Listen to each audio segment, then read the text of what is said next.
made you breakfast, fresh coffee and bagels too. A new day is waiting for us, we got lots of fun stuff to do. Let's go to the zoo and feed the monkeys.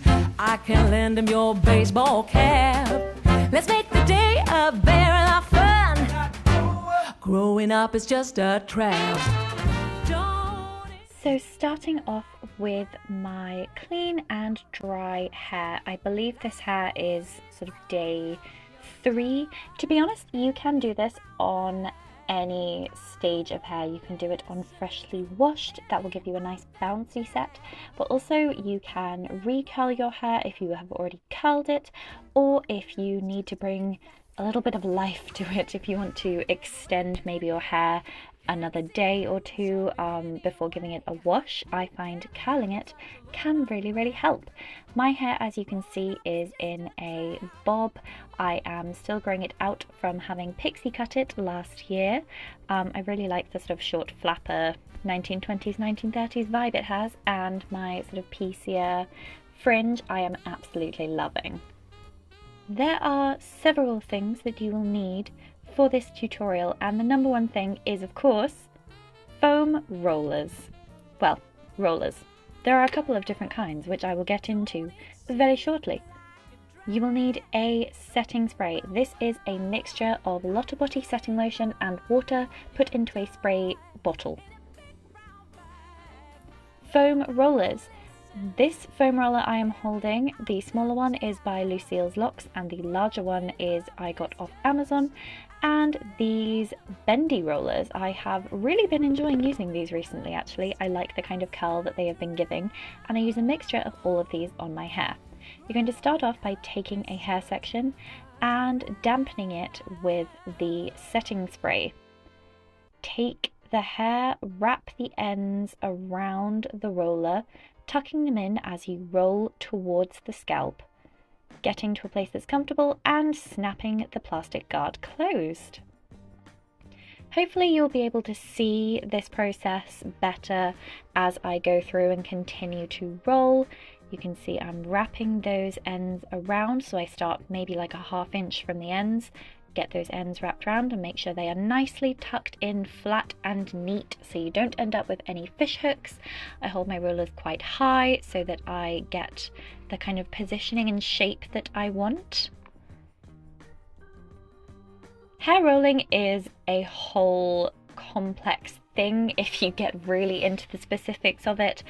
Different things like the tension that you use, the size of roller that you use, the position that you hold the hair, the position that you sit the hair, how tightly the hair is wound, will all affect how the finished set looks. For this set, I'm doing a really basic, just straight over the top, down the sides kind of set. I'm not doing anything too complicated, just to show you how it all works. On this side of my head, hopefully you can see that process a little bit better. Why I say that you want to keep your hair ends nice and flat inside the roller is because you don't want to end up with what is called fish hooked ends, which is where the ends end up a little bit funny and not quite tucked in properly, and then you end up with just a kind of strange. Another trick you can use if you are struggling with the ends of your hair is to use the end of a pintail comb. You can see I'm using it there to kind of scoop up and in and make sure the ends are nicely within the roller.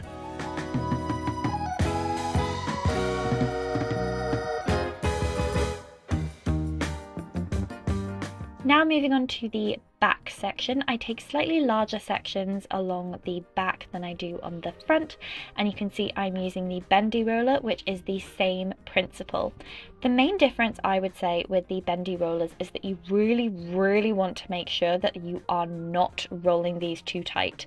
Foam rollers and sponge rollers have a little bit of give to them that Bendy rollers do not. So if they are too tight and you lie on them, you're going to feel it, and you're also possibly going to damage your hair by it being pulled too tight. So just be aware of that if you are new to using Bendy rollers. I'm definitely newer to using them and getting used to how to use them in the best way for my hair.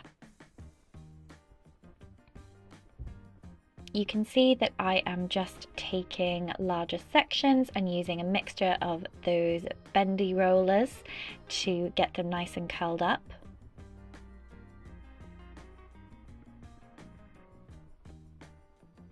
Curling in towards the centre mostly, and then also using those sponge rollers again. By the way, I know I have said foam rollers and sponge rollers a few times kind of interchangeably throughout this process. I think it's just genuinely whether you call it foam or sponge. I'm referring to the same thing whether I say foam or whether I say sponge. I hope that's not too confusing.